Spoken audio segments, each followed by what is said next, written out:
Hello students, आज आपसे फिर से मुलाकात हो रही है। ये जो सेकेंड लेक्चर है आपका, ये क्लास 8 के लिए हम स्टार्ट कर रहे हैं। और आज जो आपका टॉपिक हमने पिक किया है, उस टॉपिक का नाम है आपका क्या, कॉन्स्टिट्यूशन। ठीक है, the topic which we have pick for today is that is constitution and this lecture is exclusively for class 8। इस चैप्टर में या इस लेक्चर में हम क्या क्या करने वाले हैं? इस लेक्चर में हम वो सारी चीज़ें करने वाले हैं जो हमने जूम में तो किया है, but due to representation aspect हम उस चीज़ को बोर्ड पे रिप्रेजेंट नहीं कर पाए।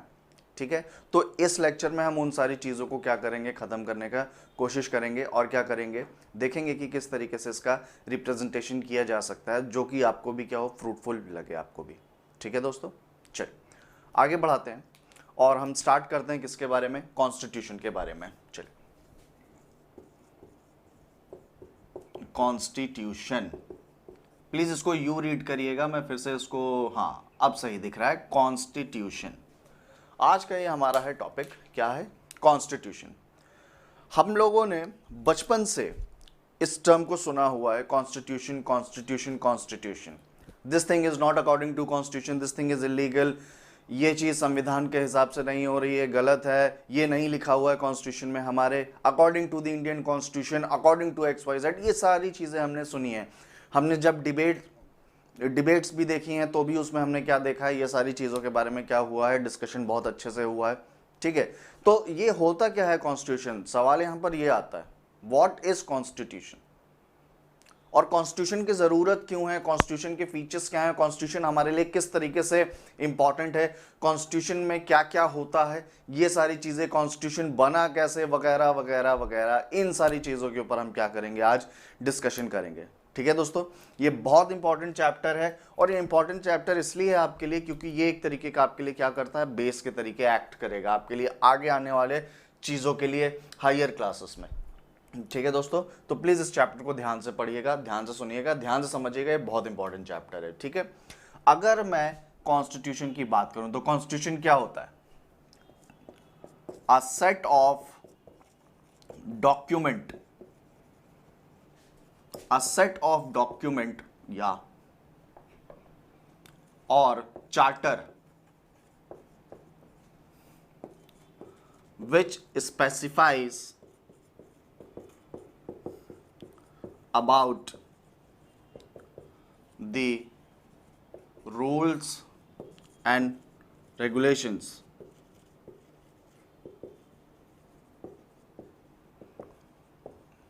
which are to be followed in a country for the smooth functioning, for the smooth functioning of nation। ये होता है दोस्तों हमारा क्या, कॉन्स्टिट्यूशन होता है, यानी वो चार्टर या वो डॉक्यूमेंट जो कि ये हमें बताता है कि हमें कॉन्स्टिट्यूशन में या हमारे कॉन्स्टिट्यूशन के अनुसार हमारे कंट्री में क्या होना चाहिए, क्यों होना चाहिए और किसके लिए होना चाहिए, वो हमारा क्या कहलाता है, कॉन्स्टिट्यूशन कहलाता है, जो इन बेसिक चीज़ों के बारे में जानकारी देता है। ठीक है, क्या होता है, चलिए देख लेते हैं कॉन्स्टिट्यूशन को। और ये तो जो मैंने डेफिनेशन लिखी है, सेट ऑफ डॉक्यूमेंट और charter which specifies about the rules and regulations which are to be followed in a country for the smooth functioning of a nation, यानी किसके लिए फॉलो करने। अब यहां एक सबसे बड़ा क्वेश्चन आता है, ये क्वेश्चन आता है, for whom the rules are to be followed, for whom the rules are to be followed। तो अगर हम इसके बारे में बात करें कि किसके लिए ये नियम कायदे फॉलो करने हैं, तो देखिए सबसे पहले यहां पर हम इसको बनाते हैं, कॉन्स्टिट्यूशन किसके लिए बनाया जाता है, पीपल के लिए बनाया जाता है। कॉन्स्टिट्यूशन किसके लिए बनाया जाता है, इंस्टीट्यूशंस के लिए बनाया जाता है। कॉन्स्टिट्यूशन किसके लिए बनाया जाता है, वर्किंग के लिए बनाया जाता है। किसकी वर्किंग, वर्किंग ऑफ गवर्नमेंट के लिए बनाया जाता है। कॉन्स्टिट्यूशन किसके लिए बनाया जाता है, रिप्रेजेंटेशन के लिए बनाया जाता है, रिप्रेजेंटेशन ऑफ पीपल, इन सारी चीजों के लिए। तो कॉन्स्टिट्यूशन, ये जो हमारा क्वेश्चन है, for whom the rules are to be followed और टू बी फ्रेम्ड, इसका आंसर है दोस्तों ये, ठीक है, इन लोगों के लिए क्या बनाया जाता है, कॉन्स्टिट्यूशन बनाया जाता है। कैसे, किसके लिए, people, institution,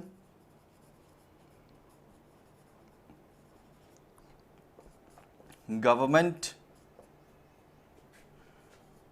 representation of people, representation of people, इन लोगों के लिए क्या बनाया जाता है, इनके लिए कॉन्स्टिट्यूशन बनाया गया है। अब क्वेश्चन ये आता है कि एक और क्वेश्चन आ जाता है इधर पर, इसको हमने बोर्ड को इस तरीके से हमने डिवाइड कर दिया है। यहां पर क्वेश्चन आ जाता है, व्हाई कॉन्स्टिट्यूशन इज फ्रेम्ड और मेड, कॉन्स्टिट्यूशन क्यों बनाया गया और किस कारण बनाया गया, पर्पस क्या है, सीधा सा पर्पस है, to ensure democratic and equal participation, to ensure democratic and equal participation of people, इसके लिए बनाया गया, ठीक है, to eradicate domination, to eradicate domination, इसके बारे में मैं अभी आपको बताऊंगा। बेसिकली ये जो हमने क्वेश्चन लिखा है, व्हाई कॉन्स्टिट्यूशन इज फ्रेम्ड और मेड, तो उसका ये आंसर है। कॉन्स्टिट्यूशन आपके सामने है, पूरी डेफिनेशन है कि भाई द चार्टर और document which specifies about the working, how the rules and regulations और policies are to be followed in a country, ठीक है ना, to ensure smooth working of nation is called as what, constitution. क्यों बनाया जाता है, people के लिए बनाया जाता है, इंस्टीट्यूशन के लिए बनाया जाता है, वर्किंग ऑफ गवर्नमेंट के लिए बनाया जाता है, रिप्रेजेंटेशन ऑफ पीपल के लिए बनाया जाता है, तो ये भी हमने कर लिया है। व्हाई कॉन्स्टिट्यूशन इज फ्रेम्ड और मेड, शॉर्ट में हमने उसको समराइज किया है, to ensure democratic and equal participation of people and to eradicate domination. तो ये कॉन्स्टिट्यूशन की हमने एक बेसिक स्ट्रक्चर क्या कर लिया है दोस्तों, यहाँ पर बना लिया है अपने सामने। We have framed a basic structure of constitution, तो हमें ये समझ में आ गया कि कॉन्स्टिट्यूशन हमारा किस हिसाब से चालू है या चलना है, ठीक है। अब एक चीज और याद रखिएगा, अगर हम कॉन्स्टिट्यूशन की बात कर रहे हैं तो हम सब जानते हैं, we all know this, that India is a democratic nation, और डेमोक्रेसी की जो बात होती है, to the people for the people by the people, यानी जनता के लिए, जनता के द्वारा, जनता से, ठीक है ना, ये अब्राहम लिंकन ने बोला हुआ है। तो ठीक इसी प्रिंसिपल पे हमारा भी कॉन्स्टिट्यूशन क्या है, बेस्ड है। तो अगर हम इस तरीके की बात करें तो एक चीज यहां पर याद आ जाती है कि जो इंडियन कॉन्स्टिट्यूशन है, जो इंडियन कॉन्स्टिट्यूशन है वो क्या है, रिटन है। इंडियन कॉन्स्टिट्यूशन है वो क्या है, वो रिटन मैनर में, रिटन फॉर्म में, ठीक है। अभी हम आगे डिस्कस करेंगे कि कॉन्स्टिट्यूशन कैसे बनाया गया, क्यों बनाया गया, किसके लिए बनाया गया, क्या प्रोसेस थी, इन सारी चीज़ों के ऊपर अभी हम क्या करेंगे, डिस्कशन अब हम करेंगे। तो ये चैप्टर पूरा क्या है आपका, इसी सारी चीज़ों के साथ में क्या कर रहा है, डील कर रहा है, ठीक है। चलिए आगे बढ़ाते हैं। कॉन्स्टिट्यूशन के बारे में मैंने आपको समझा दिया है, थोड़ा सा बेसिक एक मैंने आपके दिमाग में इसका स्ट्रक्चर क्लियर कर दिया है। आगे बढ़ाते हैं अब हम चीज़ों को। इसको मैं क्या करता हूँ, ये जो सारी चीज़ें मैंने लिखी हुई हैं इनको मैं रब करता हूँ और हम अगले टॉपिक की तरफ मूव करते हैं। ये मैं मिटा दे रहा हूँ।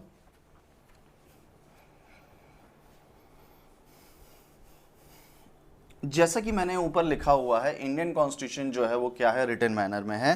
तो प्लीज़ इस चीज़ को ध्यान में रखिएगा, ये पॉइंट हम इंपॉर्टेंट पॉइंट हम लिख रहे हैं।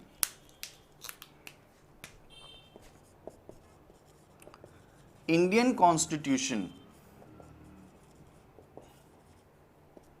is made after careful debate and discussions, यानी इंडियन कॉन्स्टिट्यूशन जो बना है वो पूरी डिबेट और डिस्कशन के बाद में बना है।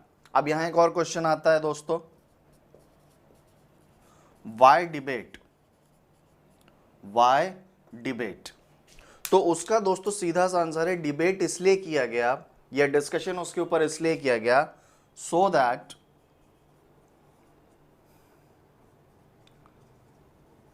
Everyone gets equal chance to express his or her opinion, इसलिए किया गया। ठीक है, पॉइंट क्लियर हुआ? तो इस चीज को आपको याद रखना है। कॉन्स्टिट्यूशन क्या है, इसलिए हमारे लिए क्या है, बहुत ज्यादा इंपॉर्टेंट है। हर किसी को अपनी बात को रखने का मौका मिले। लाइक आप लोग ये लेक्चर देख रहे हैं, ठीक है ना, आप लोग ये लेक्चर देख रहे हैं, अगर आप लोगों को कोई चीज समझ में नहीं आता और अगर आप मुझसे क्वेश्चन पूछें और मैं अगर आपको जवाब दे दूं, जितना मैंने बताया है सिर्फ उतना पढ़ना है, ज्यादा एक्सेस बात करने की जरूरत नहीं है, अदरवाइज मैं आपको क्लास के बाहर कर दूंगा। आपको ये चीज अच्छी नहीं लगेगी। क्यों नहीं अच्छी लगेगी? क्योंकि ये क्या कर रहा हूं मैं आपके फ्रीडम को क्या कर रहा हूं, कर्टेल कर रहा हूं। तो सोचिए, अगर ये राइट आपके पास में नहीं होता क्वेश्चन पूछने का, ठीक है ना, राइट टू इंफॉर्मेशन जिसको आजकल हम बोलते हैं, तो क्या होता? कोई भी चीज आपके सामने क्या होता, कोई भी चीज आपके सामने क्रिस्टल क्लियर नहीं होती, आपको धोखे में रखा जाता, अंधेरे में रखा जाता, और ये क्या होता, आपका एक तरीके का एक्सप्लॉइटेशन होता। तो कॉन्स्टिट्यूशन क्या बोलता है? That is no exploitation, no anything, किसी भी तरीके की गड़बड़ बात नहीं होनी चाहिए सिटीजन के साथ में, और सोसाइटी का क्या होना चाहिए, वेलफेयर एज अ होल होना चाहिए। समझ में आया फंडा? पॉइंट क्लियर हुआ? अगर हम टोटलिटी में देखें तो सबका क्या होना चाहिए, उससे बेनिफिट होना चाहिए। इसलिए क्या किया गया है दोस्तों, कॉन्स्टिट्यूशन को डिजाइन किया गया ताकि जिससे आपको इक्वल रिप्रेजेंटेशन भी मिले, आप अपने राइट्स को भी प्रैक्टिस कर पाएं और आपके साथ में किसी भी प्रकार का कोई भी एक्सप्लॉइटेशन ना हो, क्योंकि we are living in what, democracy, and in democracy the constitution as well as the people of the country or the citizens of a country are supreme। समझ में आया? क्योंकि we people और we citizens elect what, we people और we citizen elect the representative of people। तो हमें तो सब सर्वाधिकार है। अगर हमारी बात नहीं सुनी जाएगी तो किसकी बात सुनी जाएगी? समझ में आया? इसलिए क्या बना है, कॉन्स्टिट्यूशन बना है। ठीक है, फंडा क्लियर हुआ? मैं उम्मीद कर रहा हूं कि आपको काफी हद तक ये चीज समझ में आ गई होगी। ठीक है, चलिए अब हम मूव ऑन करते हैं। जितना भी पूरा एक बेसिक इंट्रो था, बेसिक इंट्रोडक्शन था, एक बेसिक कैरिकेचर जो बनाना था मुझे आपके सामने कॉन्स्टिट्यूशन का, वो मैंने आपके सामने बना दिया है। अब हम देखते हैं क्या, मेकिंग ऑफ इंडियन कॉन्स्टिट्यूशन, कि इंडियन कॉन्स्टिट्यूशन की मेकिंग कैसे हुई, किस प्रकार बना, किस तरीके से बना, किस डेलिब्रेशन के साथ में बना। ठीक है, चलिए आगे बढ़ाते हैं। अब हमारा अगला टॉपिक है क्या, मेकिंग ऑफ इंडियन कॉन्स्टिट्यूशन। फिर उसके बाद हम इसके फीचर्स देखते हैं। तो ये चैप्टर अपने आप में एक इंट्रोडक्टरी चैप्टर है जो कि आपको काफ़ी गहराइयों के बारे में बताएगा कि इंडिया में किस तरीके से पॉलिटिकल स्ट्रक्चर क्या होता है, फॉलो होता है, और बाकी सारे फीचर्स आप आगे की क्लासेस में आप पढ़ते जाएंगे जैसे जैसे आप बड़े होते जाएंगे। तो ये जो चैप्टर है ये आपको एक बेसिक इंट्रोडक्शन देता है चीज़ों के बारे में। ठीक है दोस्तों, चलिए आगे बढ़ाते हैं बात को। अब जो हम अगला टॉपिक स्टार्ट करने वाले हैं, हमारे अगला टॉपिक है, उसकी जो हेडिंग है वो मेकिंग ऑफ इंडियन कॉन्स्टिट्यूशन। ठीक है, चलिए अब अगर मैं बात करता हूं किसकी, मेकिंग की, making of Indian constitution,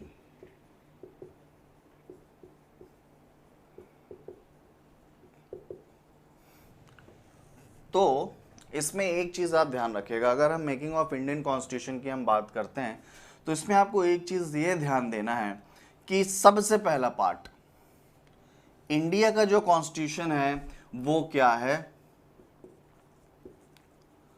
the entire script is in written form. ठीक है, the entire script is in written form, formed on the basis of debate and discussions। ठीक है, formed on the basis of debate and discussions। अच्छा, debate and discussions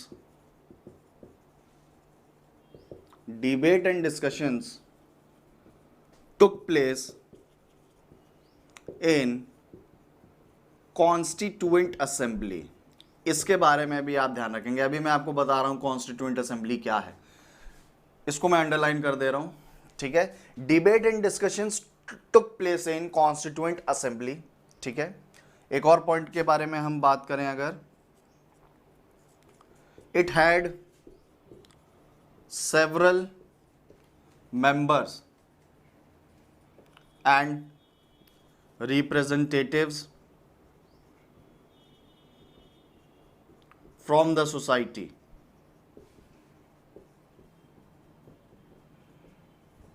ये था it had several members and representative from the society. तो please इन सारी चीजों को भी आप क्या रखेंगे, अपने दिमाग में रखेंगे, ठीक है। The prime aspect of constitution, the prime aspect of constitution is to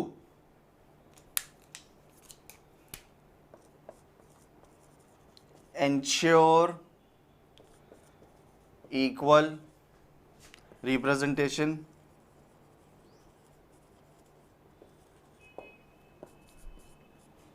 to bring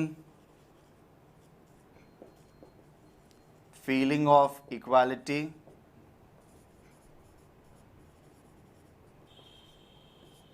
to make the environment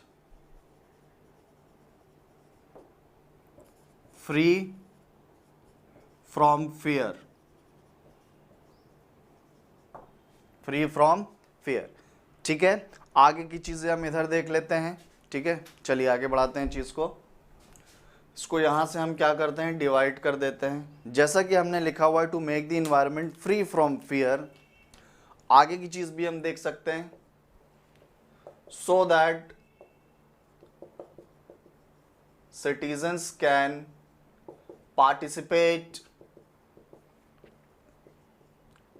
in decision making,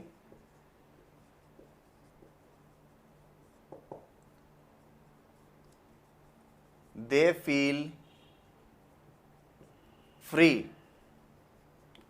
to cast their opinions।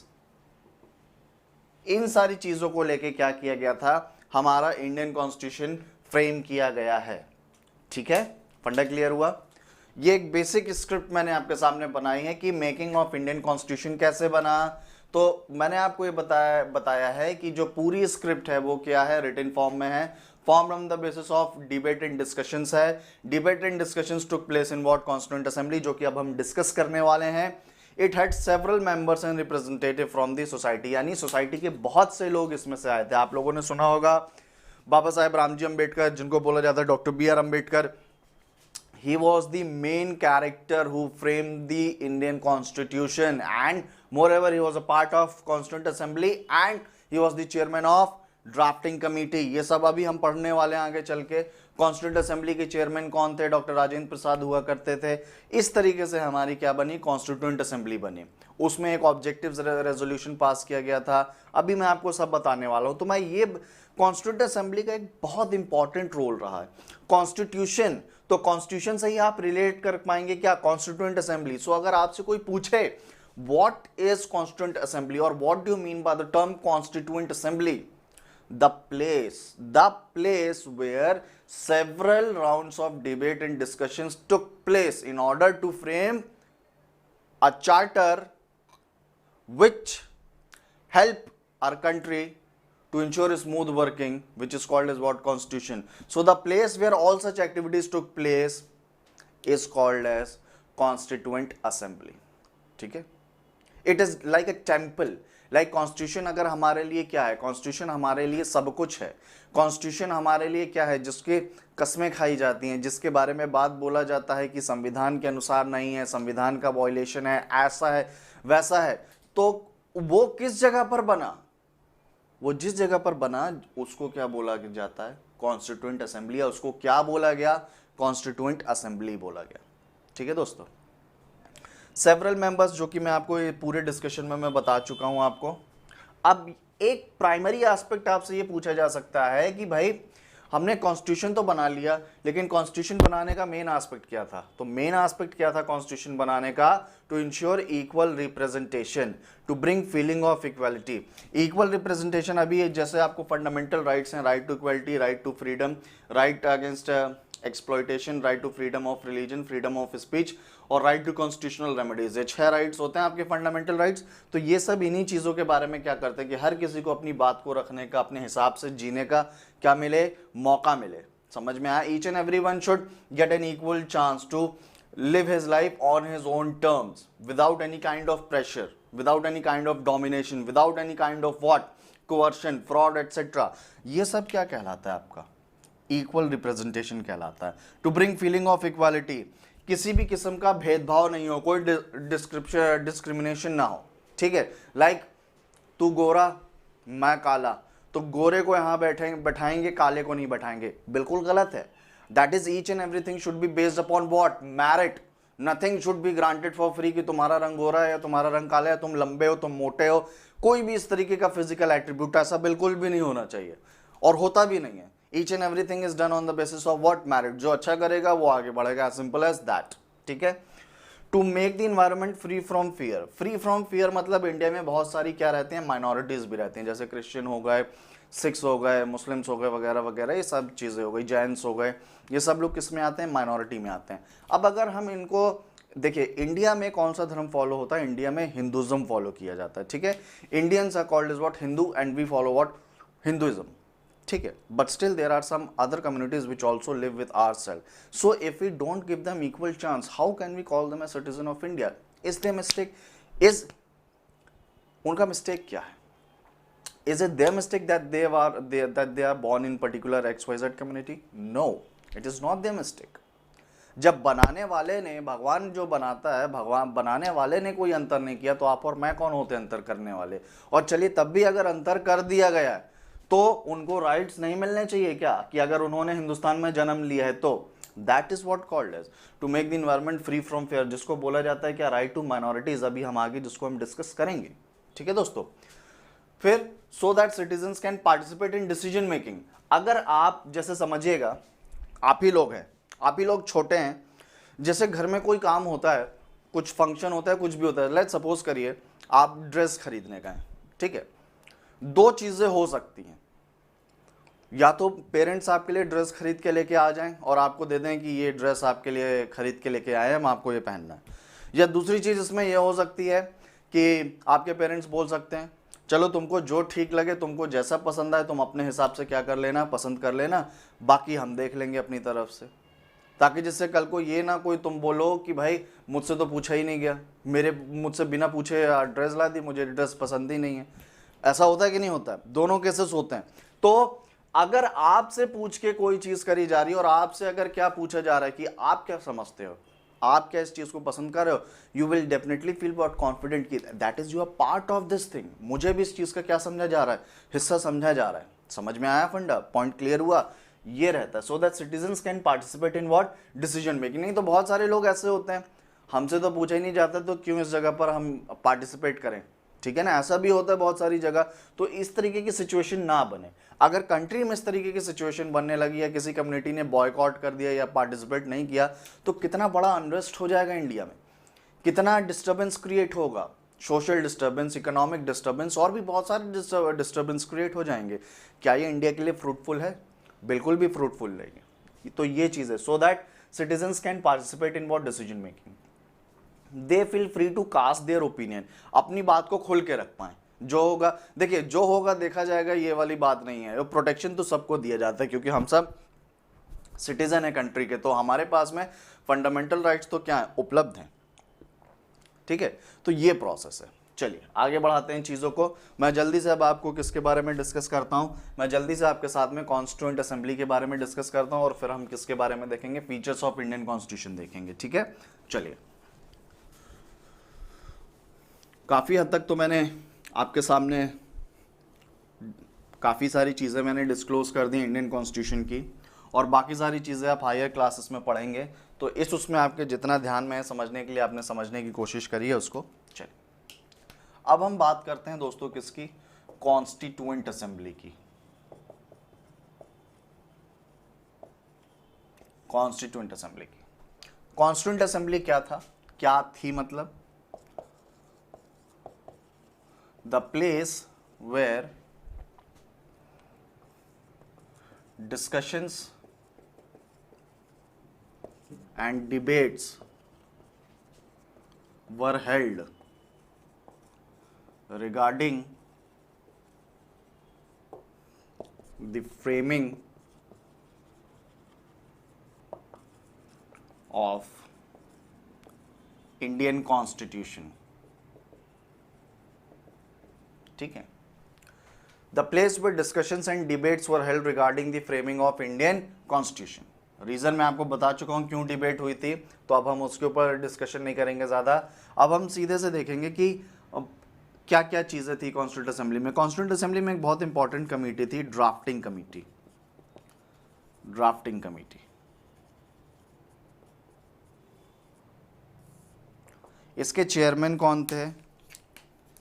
इसके चेयरमैन थे कौन?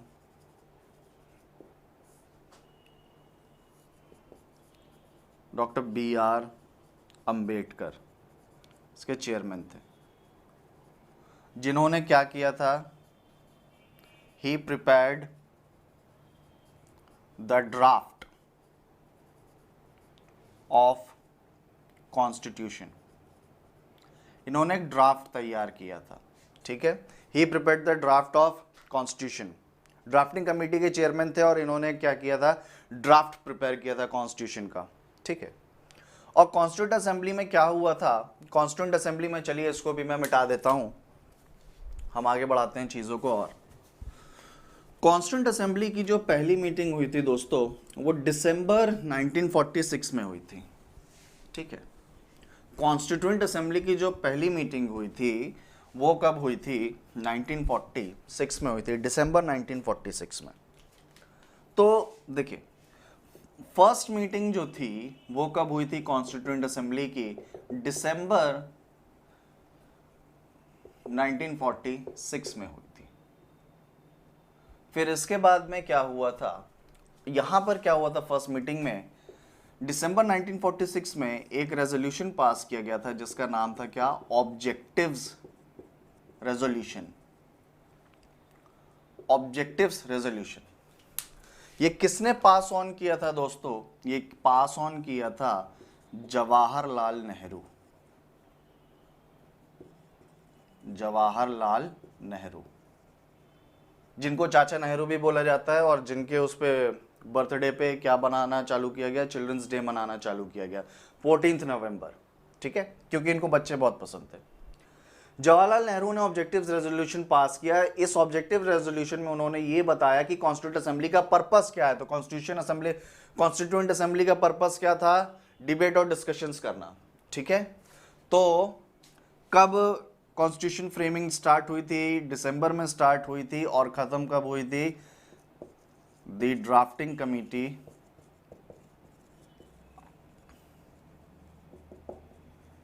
finished drafting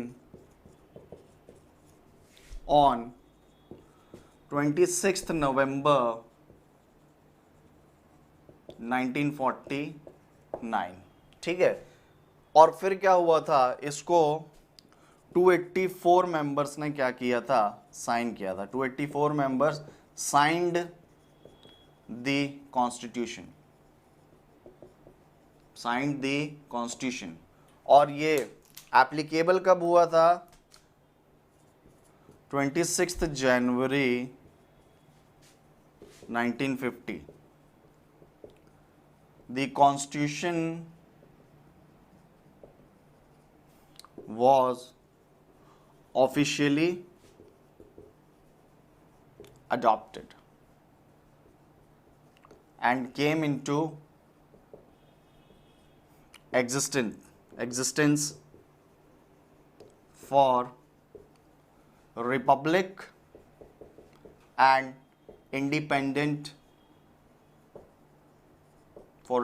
and independent India, ठीक है दोस्तों।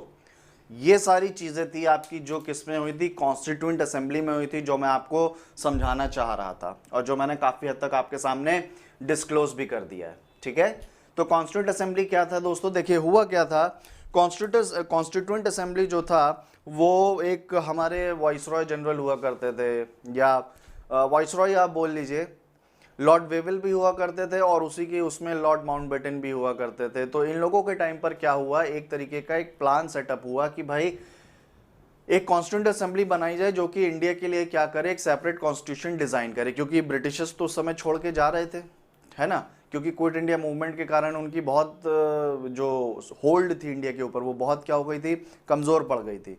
And Mahatma Gandhi is credited for this thing, ठीक है ना, क्योंकि उन्होंने स्टार्ट किया था और जहां उन्होंने दिया था डू और डाई, ये एक स्लोगन दिया था, करो या मरो, एज सिंपल एज दैट। तो जब ये जा रहे थे तो इन लोगों ने बोला था कि India should have what are constituent assembly, वो हिस्ट्री का पार्ट है बट चूंकि कॉन्स्टिट्यूशन से जुड़ा है थोड़ा तो मैं आपको बता देता हूं। तो पहली मीटिंग जो हुई थी वो दिसंबर में हुई थी, जिसमें ऑब्जेक्टिव्स रेजोल्यूशन पास किया गया था कि भाई पर्पस क्या था। कॉन्स्टिट्यूएंट असेंबली में तो वैसे तो बहुत मेंबर्स थे, 390 प्लस मेंबर्स हुआ करते थे, लेकिन उसी समय क्या हो गया, पार्टीशन हो गया, that is India was divided into two parts, India and Pakistan. तो कुछ लोग जो थे, जो इस कमेटी के मेंबर हुआ करते थे, असेंबली के मेंबर हुआ करते थे, वो कहाँ चले गए, पाकिस्तान में चले गए। ठीक है दोस्तों, तो जब पाकिस्तान में चले गए तो यहाँ बहुत कम लोग बचे, तो यहाँ कितने थे, 299 थे, और उस 299 में से 284 मेंबर्स ने क्या किया था, कॉन्स्टिट्यूशन के ऊपर साइन किया था। ठीक है, तो हमारा कॉन्स्टिट्यूशन जो है वो इंग्लिश में लिखा गया, इंग्लिश लैंग्वेज में लिखा गया।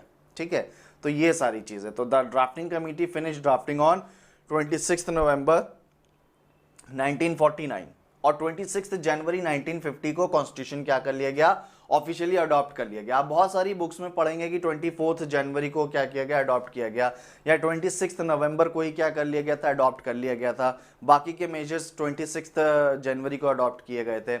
तो सिंपल सी एक बात मानिएगा, वो भी सही है, बट एज अ होल अगर मैं बात करूं, कंप्लीट पिक्चर की मैं बात करूं, तो 26 जनवरी 1950 को क्या किया गया था, कॉन्स्टिट्यूशन क्या किया गया था, ऑफिशियली क्या किया गया था, अडॉप्ट किया गया था और एप्लीकेबल किया गया था, किसके लिए, रिपब्लिक और इंडिपेंडेंट इंडिया के लिए। ठीक है, फंडा क्लियर हुआ दोस्तों, ये प्रोसेस है, इस तरीके से क्या हुआ, कॉन्स्टिट्यूंट असेंबली बनी। चलिए, कॉन्स्टिट्यूंट असेंबली के चेयरमैन कौन थे, आपको ये भी बताना जरूरी हो जाता है। तो कॉन्स्टिट्यूंट असेंबली के चेयरमैन थे doctor Rajendra Prasad.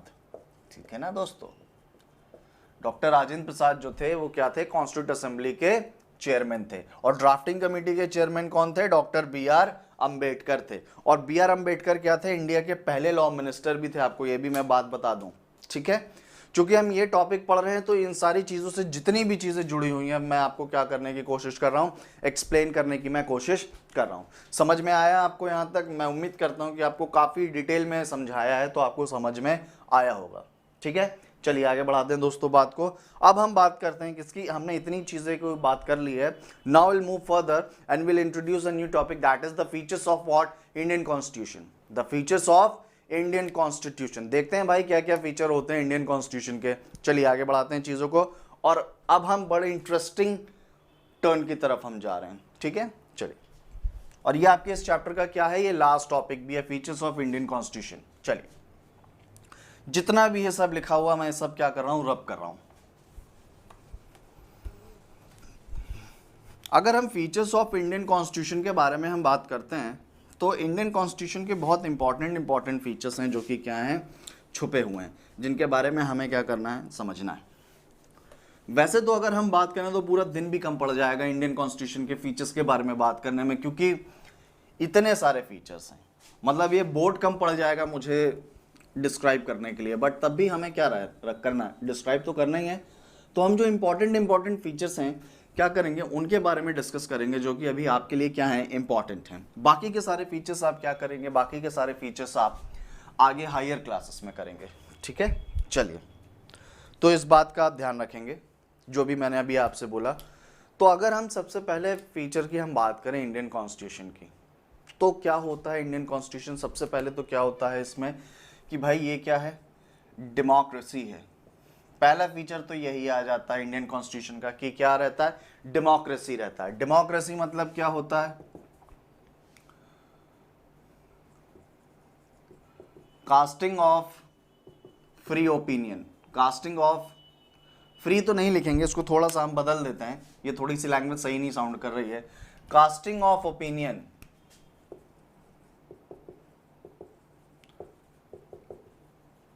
Without any fear. और डेमोक्रेसी में क्या होता है? To the people, for the people और by the people. To the people, for the people, by the people, ये आपका क्या रहता है? डेमोक्रेसी रहता है, ठीक है। और जिसको हिंदी में क्या बोला जाता है दोस्तों? लोकतंत्र भी बोला जाता है, ठीक है। फंडा क्लियर हुआ?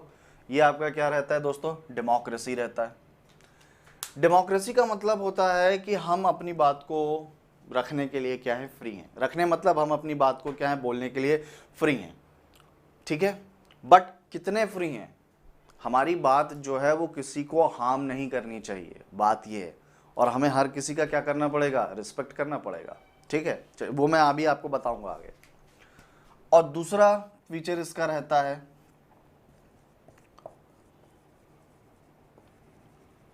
Parliamentary form of democracy. Democracy तो है, लेकिन किस टाइप की है? Parliamentary form of democracy. अच्छा, पार्लियामेंट के मेंबर कौन कौन होते हैं? अगर मैं पार्लियामेंट के मेंबर्स के बारे में मैं बात करूं तो हमारी पार्लियामेंट में 3 लोग रहते हैं। कौन लोग होते हैं? एक तो आपके होते हैं प्रेसिडेंट। प्रेसिडेंट के बाद में आपके कौन होते हैं? राज्यसभा होती है। दूसरी क्या होती है आपकी? लोकसभा होती है। लोकसभा क्या कहलाता है आपका? लोअर हाउस कहलाता है,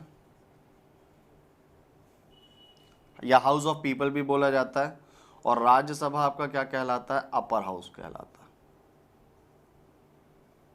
और इन दोनों की वर्किंग के ऊपर ध्यान किसका रहता है? प्रेसिडेंट का ध्यान रहता है। जो राज्यसभा को जो चलाता है उसको बोला जाता है क्या? Vice president. वाइस प्रेसिडेंट जो रहते हैं वहाँ के चीफ रहते हैं राज्यसभा के। और लोकसभा को जो चलाते हैं उनको क्या बोला जाता है? लोकसभा के जो चीफ एग्जीक्यूटिव ऑफिसर जो रहते हैं उनको क्या बोला जाता है? स्पीकर बोला जाता है। लोकसभा का जो ड्यूरेशन होता है वो कितने साल का होता है बच्चों? 5 इयर्स का होता है। और राज्यसभा का जो ड्यूरेशन होता है वो 6 इयर्स का होता है, बट इसको ये बोला जाता है कि अनडिसॉल्वेबल होती है। राज्यसभा जो होती है वो आपकी क्या होती है? अनडिसॉल्वेबल होती है, ठीक है। अब जैसा कि मैं आपसे बोल रहा था पार्लियामेंट्री फॉर्म ऑफ डेमोक्रेसी है, तो पार्लियामेंट्री फॉर्म ऑफ डेमोक्रेसी, और मैंने आपको ये भी बताया था कि डिबेट और डिस्कशंस होते हैं लोगों के लिए। तो वो डिबेट और डिस्कशंस कहाँ होते हैं? वो डिबेट और डिस्कशंस यहाँ होते हैं, राज्यसभा में और लोकसभा में होते हैं। समझ में आया? तो पार्लियामेंट्री फॉर्म ऑफ डेमोक्रेसी से मेरा कहने का मीनिंग है क्या? कि policies are made on the basis of discussions and debate, ठीक है। फंडा क्लियर हुआ? Discussions and debate. अच्छा, एक बात और याद रखिएगा, अगर मैं इस पूरे पार्लियामेंट को मिला दूं, पार्लियामेंट किससे बनता है? अभी हमने ये सब देखा। तो ये क्या बोला जाता है? राज्यसभा और लोकसभा को क्या बोला जाता है दोस्तों? राज्यसभा और लोकसभा को लेजिस्लेचर भी बोला जाता है। तो ये भी आप ध्यान में रखिएगा। और जो कि क्या है? डेमोक्रेसी के पिलर्स होते हैं, लेजिस्लेचर, एग्जीक्यूटिव, जुडिशरी, ठीक है। तो यहां मैं आपको नोट डाउन कर देता हूं, pillars of democracy. Pillars of democracy के बारे में अगर मैं बात करूं तो 3 पिलर्स होते हैं आपके। एक होता है लेजिस्लेचर, एक होता है एग्जीक्यूटिव, और एक आपका होता है क्या? जुडिशियरी।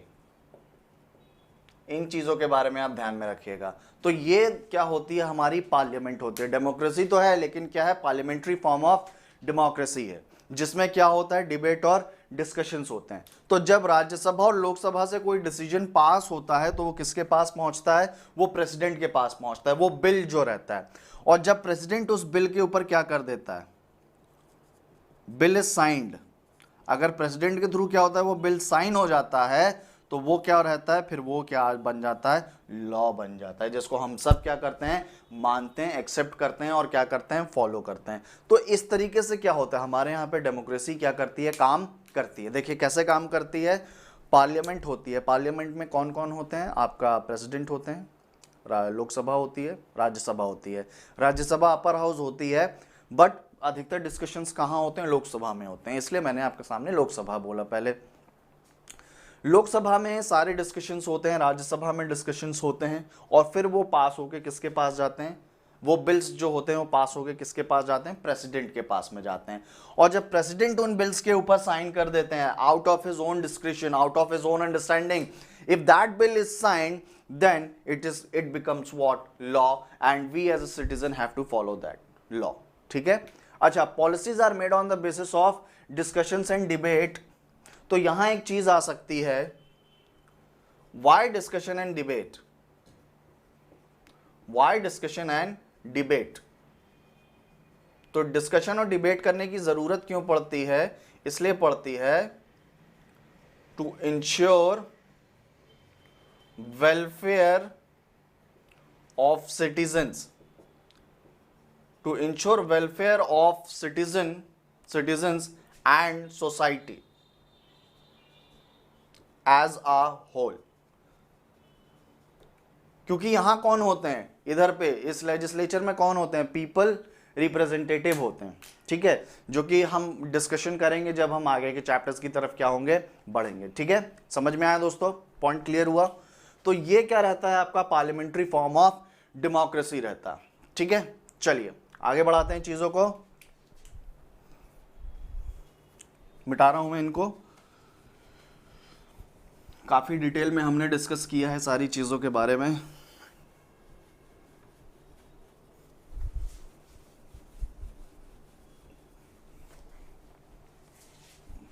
चलिए अब अगला पॉइंट आपके सामने इंट्रोड्यूस करता हूं। एक बात और याद रखेंगे, पिलर्स क्या क्या होते हैं डेमोक्रेसी के, लेजिस्लेचर, एग्जीक्यूटिव, जुडिशरी। लेजिस्लेचर अभी मैंने आपको बताया कि क्या होते हैं, लोकसभा, राज्यसभा, ये सब क्या होते हैं, आपके लेजिस्लेचर होते हैं। लेजिस्लेचर के जो अंदर बैठते हैं वो क्या कहलाते हैं, आपके एग्जीक्यूटिव कहलाते हैं। और जुडिशरी मतलब क्या होता है, कोर्ट होता है। ठीक है, जिसको आप लोग पढ़ेंगे आगे के चैप्टर्स में। ठीक है, चलिए दूसरा फीचर क्या है इंडियन कॉन्स्टिट्यूशन का, कि सेक्युलरिज्म है भाई। इधर पर सेक्युलरिज्म, सेक्युलरिज्म के बारे में अगर मैं बात करूं तो इसको सिंपल से मतलब होता है no importance to religion by government और any public or private organization।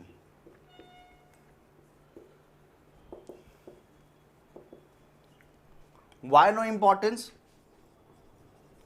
Why no importance?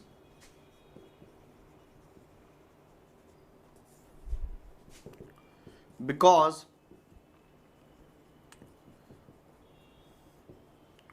according to Indian democracy और constitution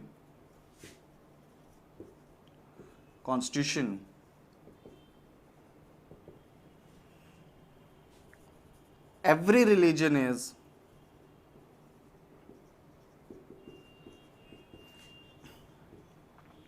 important, and as a citizen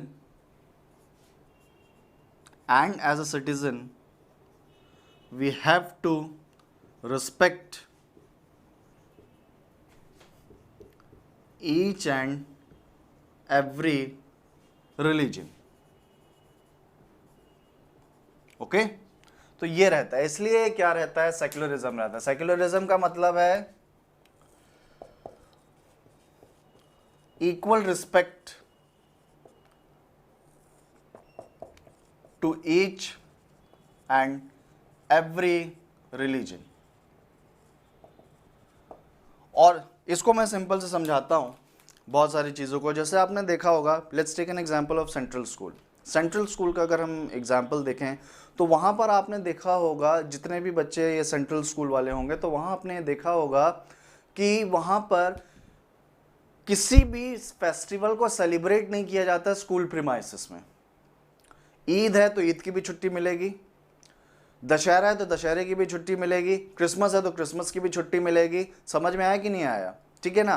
क्यों? क्योंकि ये सब गवर्नमेंट की तरफ से क्या होता है, चलता है। ठीक है, तो गवर्नमेंट का रोल क्या होता है, that is the according to the mandate of government, government के अनुसार that government is not going to promote any religion, because government is for each and every one, सरकार सबकी है और सरकार के लिए हर एक धर्म का व्यक्ति क्या है, इंपॉर्टेंट है। And that is the beauty of what, secularism, that is we will respect each and every religion. समझ में आया? इसको हिंदी में बोला जाता है क्या, धर्म निरपेक्षता। तो अगर कोई बच्चे हिंदी वाले इस लेक्चर को देख रहे हैं तो सेक्युलरिज्म का मतलब क्या होता है दोस्तों, धर्म निरपेक्षता होता है।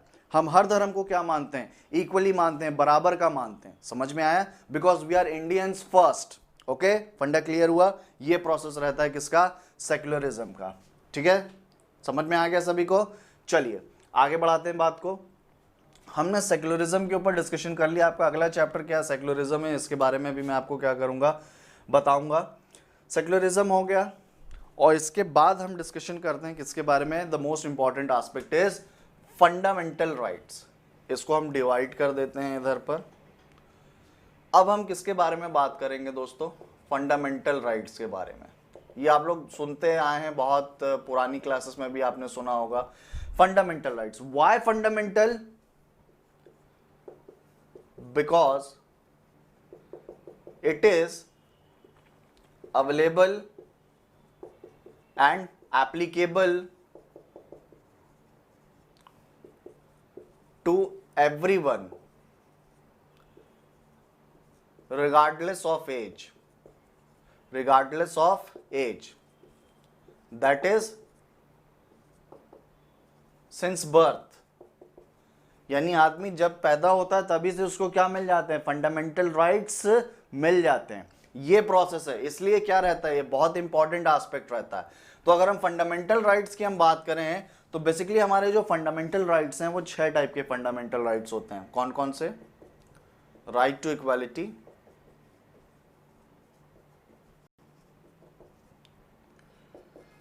Right to freedom,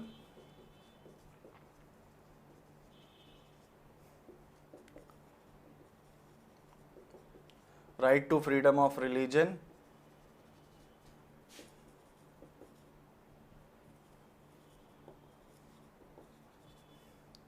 freedom of speech,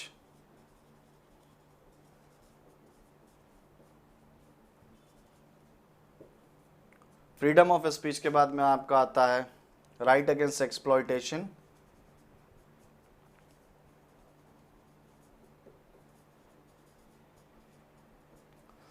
right against exploitation, and last one is right against constitutional remedies, right against constitutional remedies। तो ये सब आपके क्या होते हैं दोस्तों, राइट्स होते हैं, जो कि क्या है, आपके फंडामेंटल राइट्स जो है, जो आपको आउट ऑफ बर्थ ही मिल जाते हैं। यानी मतलब जैसे ही आप दुनिया में आते हैं वैसे ही ये राइट्स भी क्या होते हैं, आपके लिए एप्लीकेबल हो जाते हैं, जिनको क्या बोला जाता है, जन्म सिद्ध अधिकार भी बोलते हैं ना, आप लोगों ने सुना होगा। तो ये प्रोसेस रहती है। राइट टू इक्वालिटी की बात करूं अगर, तो हर किसी को क्या मिलना चाहिए, इक्वल राइट मिलना चाहिए, इक्वल रिप्रेजेंटेशन मिलना चाहिए, that is what called as right to equality. ठीक है ना, गोरे उसका कोई भेद नहीं होना चाहिए, मोटे उसका कुछ ऐसा नहीं होना चाहिए। राइट टू फ्रीडम मतलब we are free to go anywhere, कुछ भी हम अपने हिसाब से बोल सकते हैं। But an important word of caution is there, we have to respect the sentiments of people as well। right to freedom, right to freedom of religion, यानी हम जो धर्म चाहें वो हम क्या कर सकते हैं, अपने हिसाब से फॉलो कर सकते हैं, अपना सकते हैं। फ्रीडम ऑफ स्पीच, जो चाहें बोलें, लेकिन हमारी बोली हुई बात से कोई गड़बड़ नहीं होनी चाहिए, इस बात को हमें ध्यान रखना है। ये एज ए सिटीजन हमारी मोरल रिस्पॉन्सिबिलिटी प्लस ड्यूटी बनती है।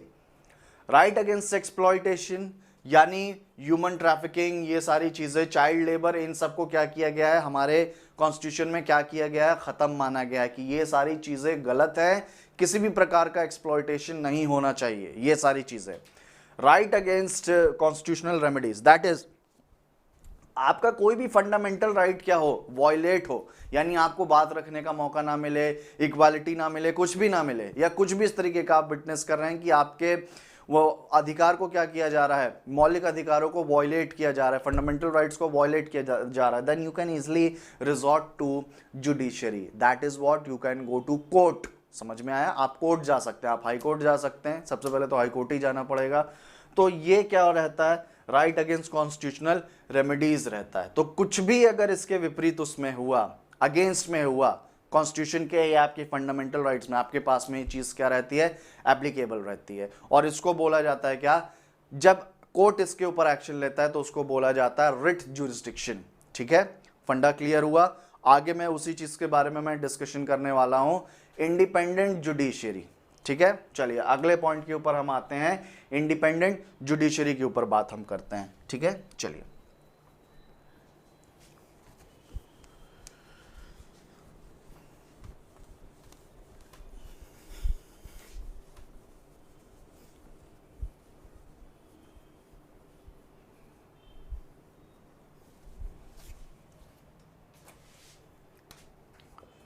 Independent judiciary.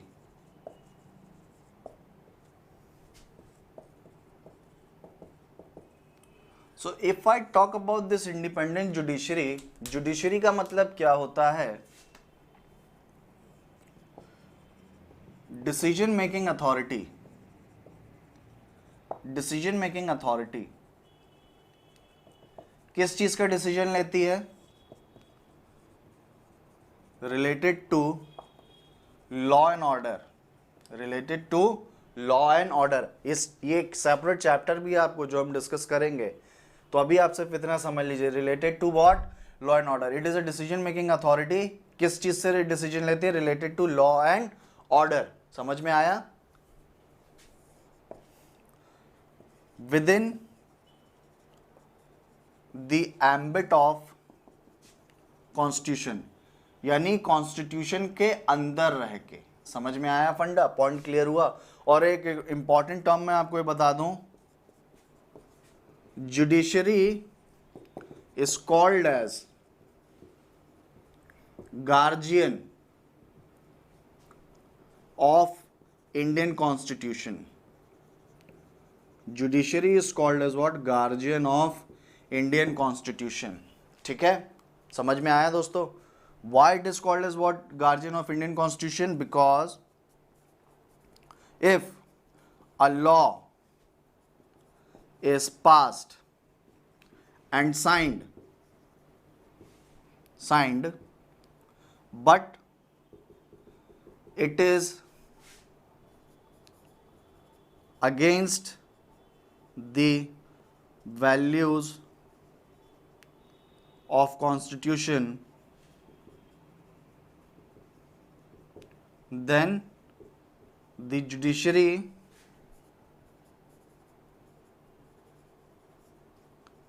can cancel that law। ठीक है, पॉइंट क्लियर हुआ? इसलिए क्या रहता है, जुडिशरी हमारे लिए बहुत ज्यादा इंपॉर्टेंट रहती है। एंड एक और पॉइंट आपको मैं बता देता हूं, judiciary is independent, neither legislature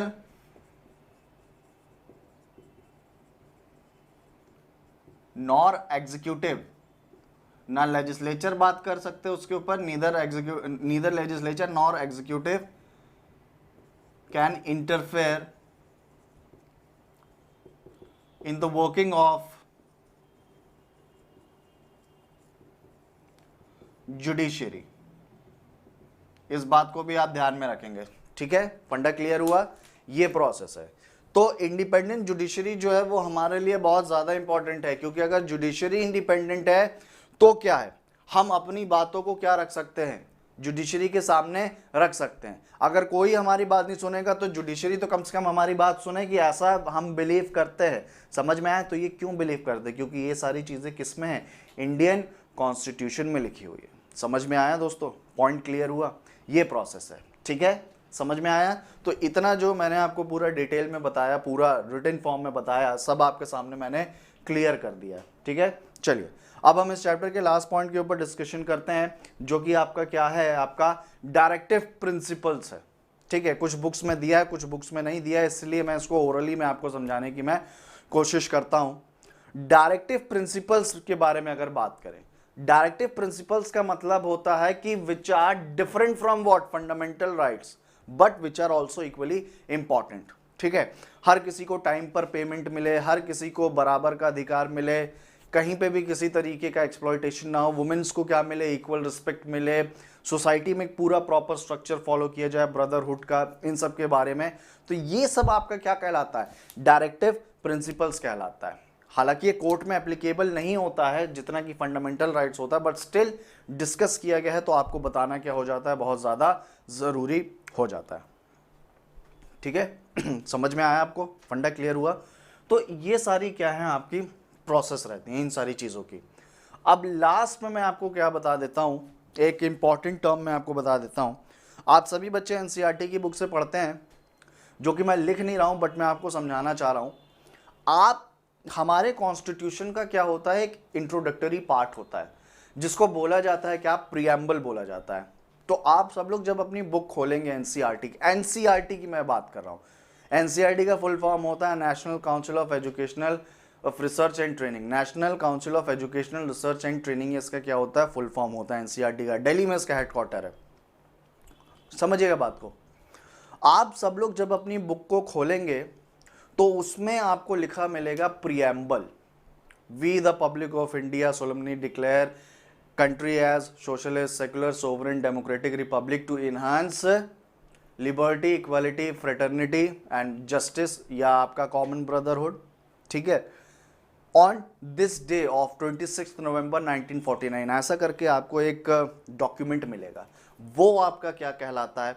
preamble कहलाता है। समझ में आया? और प्रियम्बल को बोला जाता है क्या? Opening statement of Indian constitution. Opening statement of Indian constitution, जो कि आपको कॉन्स्टिट्यूशन की ब्रीफ बताता है। इतना अगर किसी को नहीं पढ़ना है तो वो किस चीज का सहारा ले सकता है? प्रियम्बल का सहारा ले सकता है। और ये कहा किसने था कि एक तरीके का ओपनिंग स्टेटमेंट होना चाहिए हमारे कॉन्स्टिट्यूशन में? ये बोला था लेट श्री जवाहरलाल नेहरू ने, जो कि हमारे क्या थे? फर्स्ट प्राइम मिनिस्टर थे। समझ में आया फंडा? पॉइंट क्लियर हुआ? Jawaharlal Nehru was the first prime minister of independent India. तो उन्होंने ये बात बोली थी कि हमारे कॉन्स्टिट्यूशन को सिंपल टर्म्स में एक ऐसा डॉक्यूमेंट होना चाहिए जो कि पूरा ब्रीफ बता दे हमारे कॉन्स्टिट्यूशन के बारे में क्या क्या है, ठीक है? तो ये क्या कहलाता था? आपका प्रियम्बल कहलाता था। समझ में आया? आप अपनी बुक को खोलें, आपकी बुक में इंडेक्स के पहले, कंटेंट स्टार्ट होने के पहले ये एक लाइन, ये एक चैप्टर आपको या ये एक पेज आपको कहीं मिल जाएगा प्रियम्बल का, ठीक है? समझ में आया? पॉइंट क्लियर हुआ? तो ये दोस्तों क्या होते हैं हमारे इस चैप्टर के क्या होते हैं? सारे टर्म्स क्या होते हैं? क्लियर होते हैं। सारी चीज़ें क्या होती हैं यहाँ पर? क्लियर होती हैं हमको, ठीक है? मैं उम्मीद करता हूँ कि आपको काफ़ी हद तक तो समझ में आ गया होगा, ठीक है?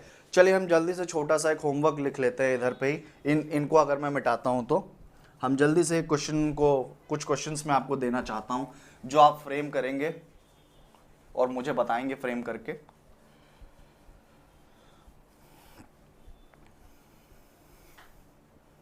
चलिए आगे बढ़ाते हैं चीज़ों को। क्वेश्चन नंबर 1 जो है आपका, ये आपके होमवर्क वाले क्वेश्चंस हैं, होमवर्क है आपका। तो अगर हम क्वेश्चन 1 के बारे में अगर हम बात करते हैं तो आप सबसे पहले लिखेंगे right a note on Indian constitution.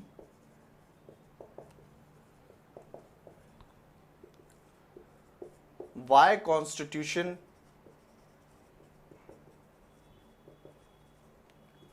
is important for country like India?